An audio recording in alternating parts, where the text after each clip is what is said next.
नमस्कार मित्रांनो, गेल्या काही महिन्यांपासून महाराष्ट्रातील बैलगाडा शर्यत क्षेत्रात एक चर्चा सुरू आहे। एकीकडे संघटनेतील मतभेद, दुसरीकडे 6 बैलावरील बंदी, त्याचबरोबर नवीन संघटना स्थापन होणार का या प्रश्नामुळे संपूर्ण बैलगाडा विश्व 2 गटात विभागल्याचं चित्र दिसत आहे। पण आता या सर्व वादावर पडदा पडण्याची चिन्ह आहेत, कारण अखेर एक व्यापक बैठक पार पडली। त्यानंतर अनेक मोठे निर्णय समोर आले। या बैठकीनंतर सोशल मीडियावर एकच चर्चा सुरू झाली, संघटना पुन्हा एकत्र आली। मित्रांनो, या बैठकीमध्ये पश्चिम महाराष्ट्रातील अनेक ज्येष्ठ पदाधिकारी, गाडा मालक आणि संघटनेतील महत्त्वाच्या व्यक्ती उपस्थित होत्या। मागील महिन्याभरात ज्या 6 बैलावर बंदी घालण्यात आली होती, त्या निर्णयाचा फेरविचार करण्यासाठी ही बैठक बोलवण्यात आली।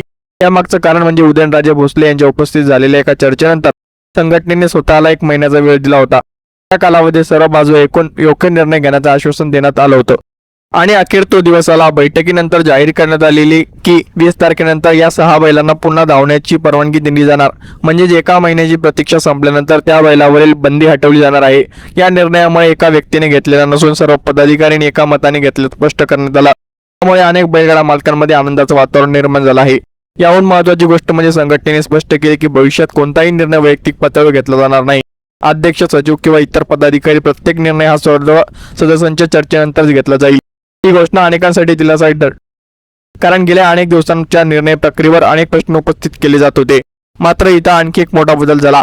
याआधी अन्यायाविरोधात संघटना असा सूर लावणारे अनेक नेते आता आपण सगळे एकाच कुटुंबाचा भाग आहोत असं म्हणायला दिसले। मतभेद असू शकतात, पण त्यासाठी वेगळी संघटना काढण्यापेक्षा एकत्र बसून चर्चा करणं महत्त्वाचं आहे, असा संदेश या बैठकीतून देण्यात आला। त्यामुळे बैलगाडा क्षेत्रात पुन्हा एकदा एकजुटीनं आशा निर्माण झाली आहे।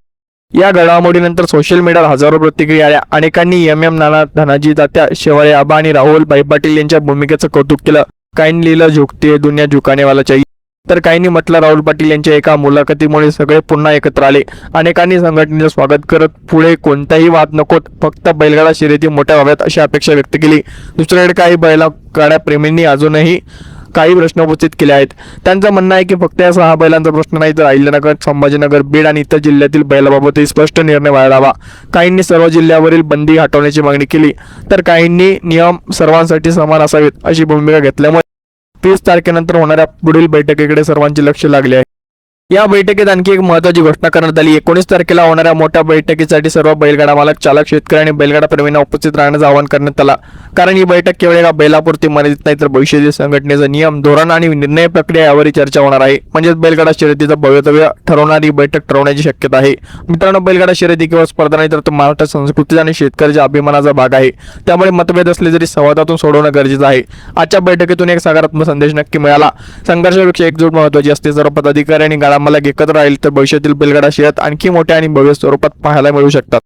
आता सर्वांचं लक्ष आहे 20 तारखेनंतरच्या पुढील निर्णयाकडे। उर्वरित जिल्ह्यावरील बंदी उठवेल का, सर्व बैलांना समान संधी मिळणार का आणि संघटनेत कायमची एकजूट राहणार का, या सर्व प्रश्नांची उत्तरे येत्या काही दिवसात मिळणार आहेत। तुम्हाला काय वाटतं, संघटनेने घेतलेला निर्णय योग्य आहे का? 6 बैलावरील बंदी हटवण्याचा निर्णय तुम्हाला मान्य आहे का? तुमचं मत आम्हाला कमेंटमध्ये नक्की सांगा। जर अशीच बैलगाडा शर्यतीचा अचूक, विश्वासार्ह आणि सर्वात आधी माहिती पाहिजे असेल तर व्हिडिओला लाईक करा, शेअर करा आणि चॅनल सबस्क्राईब करायला अजिबात विसरू नका।